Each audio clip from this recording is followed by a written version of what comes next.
Hello everyone! Welcome sa part 4 ng aking vlog dito sa Mount Chaosu Highland Creeping Flux Festival. At dahil tapos na yung paggala namin sa taas at bumaba na nga kami. Alam nyo, habang nakasakay kami ni Mama dito sa lift, ang sarap ng hangin, parang ayaw pa naming bumaba. At nung pagkababa namin, dumaan muna ako dito sa gilid kasi may nakita akong sasakyan ng mga pambata. Pwedeng sumakay yung anak nyo dito kasama yung parents. At ito pala yung bilihan ng ticket dito.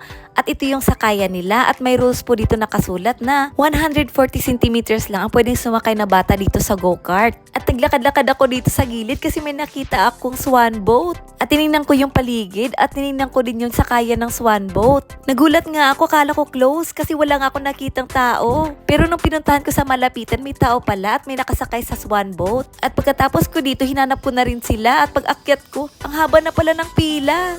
At dito naman sa gilid, may nakita akong squid, ang sarap. At may nakita rin akong aso nakasakay, ang cute. At dahil tanghali na at gutom na kami, pumasok na kami dito sa restaurant at dito na kami kakain. Yung asawa ko may napili ng upuan at umupo na sila ni Baby Aina at iniwan na kami dito. Kasi siya na lang daw bibili ng pagkain namin. At dahil tanghali na nga, pinadede na rin namin si Baby Aina. Kaso ayaw pa niyang uminom. Kaya ayan, nilalaro-laro muna namin siya ni Mama. Kailangan namin itong mapainom kasi tanghali na, baka gutom na kasi si Baby. Kaya inisip namin ni Mama baka mapagod to sa kakalaro, iinom dito mamaya. At ayan, dinalhan na ng asawa ko yung mama ko ng pagkain. Yung pinili niya sa kanya is ramen. Kasi gusto ng nanay ko yung may sabaw, kaya ang pinili ng asawa ko sa kanya is ramen na lang. Kaso hindi maubos ni Mama yung ganyang karaming ramen, kaya hinati ko na lang siya. At pinauna ko na si Mama kumain kasi gutom na daw siya. At ako muna magbantay kay Baby Aina. At dahil dumating na yung pagkain namin ng asawa ko, nilagay ko muna sa stroller si Baby Aina para makakain kami ng maayos. At ayan, curry rice pala yung binili niya sa akin, pareho kaming dalawa. At yung kalahating ramen, kinain na lang din niya. At after namin kumain, pagkalabas po namin, ito pala yung bilihan ng mga souvenirs.